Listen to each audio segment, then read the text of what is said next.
Hi, I'm John Didakis, and this is your 2-minute writing tidbit.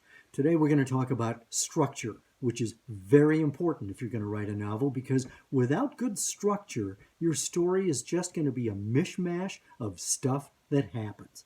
So here's what I suggest. I've written 5 novels, and for the first 2 novels, I used this book as a template. It's called The Weekend Novelist by Robert Ray. And it's a very practical guide for writing novels, especially if you don't have a lot of time to write. And so he's identified some structural approaches to take. Now, this is obviously a very high-tech example. This is your story line. Starts normal and routine, and then as your story unspools, the stakes get higher. It intensifies as it goes forward. You have an A story and a B story, your main plot and your subplot, or you can have more than one subplot. So let's say the A story is the detective trying to solve the murder. The B story is happening at home. He's got a 16-year-old daughter, and she's brilliant, but she's flunking out of high school. So that keeps his character whipsawing back and forth between trying to solve the murder and trying to save his daughter.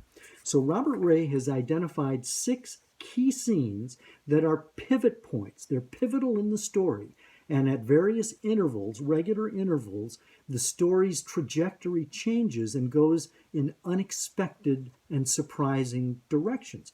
Plot twists. So let's say that in this case, the detective, by the time you get to pivot point number 2, let's say that he has identified the chief suspect in the murder, and let's say that the chief suspect is the boyfriend of his daughter. So now those story strands have collided at that pivot point, which acts as a slingshot toward the climax and the wrap-up where you tie up loose ends. So structure is very important to keep your story on track so that your reader is turning the pages and not turning out the light. That's your 2-minute writing tidbit. I'm John Didakis. I'll see you next time.